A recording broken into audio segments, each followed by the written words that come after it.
He thought he could lead two lives, one with his perfect bride and one with me. He was so wrong. He didn't know I spent the last 6 months getting close to his new bride's family. And I mean really close. I'm not here to stop the wedding.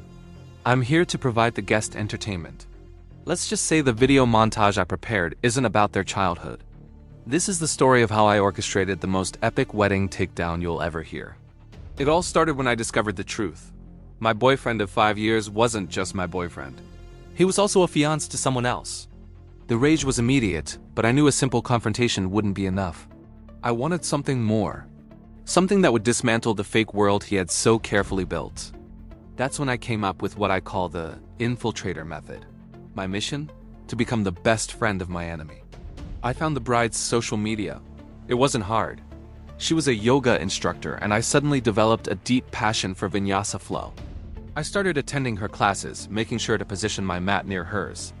I'd compliment her technique, ask for coffee afterward, and listen intently as she talked about her amazing fiancé. Oh, the irony. I listened to her gush about their wedding plans, all while knowing he was spending his other nights with me. It was a twisted game, but I was playing to win. Soon I was her confidant, her new bestie. I even met her mom, who told me I was such a sweet girl, if only she knew. While I was playing the part of the supportive new friend, I was also gathering evidence. Undeniable, undeletable evidence. Text messages he sent me from the bed we shared. Voicemails where he'd whisper how much he loved me, recorded just hours after he'd been with her. Photos, videos. I compiled everything into a digital folder, a ticking time bomb of his lies. Every "I love you" to her was a nail in his coffin, and I was holding the hammer. I even managed to get him to admit everything on a recorded call, telling him I was feeling insecure and needed reassurance. He fell for it, hook, line, and sinker. But why go through all this trouble? Why not just send the bride a text and walk away? That's where the public theater psychology comes in. Private revenge is satisfying for a moment, but public humiliation is a scar that never fades. He had humiliated me in secret, so I was going to expose him in public, in front of everyone who believed his perfect facade. I didn't just want him to lose her. I wanted him to lose everything. His reputation, his friends, the respect of his family and hers. I wanted them all to see him for the fraud he was. The key was turning his own support system against him. Her family adored me. They thought I was this kind, supportive friend who just wanted the best for their daughter. Her brother even jokingly said I was a better match for her than the groom. That's how deep I was in. I made sure to subtly plant seeds of doubt. Little comments like, "Oh, he was out with his friends again last night. He told me he was working late." Just enough to make them think, but not enough to raise suspicion about me. They were all on my side, and they didn't even know it yet.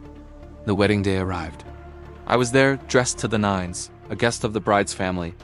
I had a small, discreet USB drive in my purse. During the reception, when the time came for the traditional slideshow of childhood photos, I found my moment. I'd made friends with the wedding planner and the DJ, telling them I had a surprise video gift from a group of the bride's friends. They plugged it in without a second thought. The lights dimmed. The screen flickered to life. Instead of baby pictures, a photo of him and me in bed filled the screen. A collective gasp filled the room. Then came the texts, the voicemails, his voice echoing through the silent venue, professing his love for me. It was a symphony of his own destruction. I watched his face drain of color, the bride's smile crumble into a mask of horror, and her father rise from his seat with a look of pure fury. I didn't stay for the aftermath. That was my mic drop exit. I simply picked up my purse, walked to the door, and didn't look back. I left them to clean up the ruins of his lies.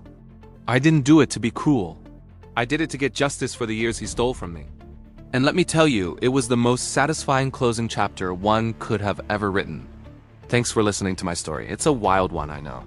If you enjoyed this, make sure to hit that like button and subscribe for more. See you next time.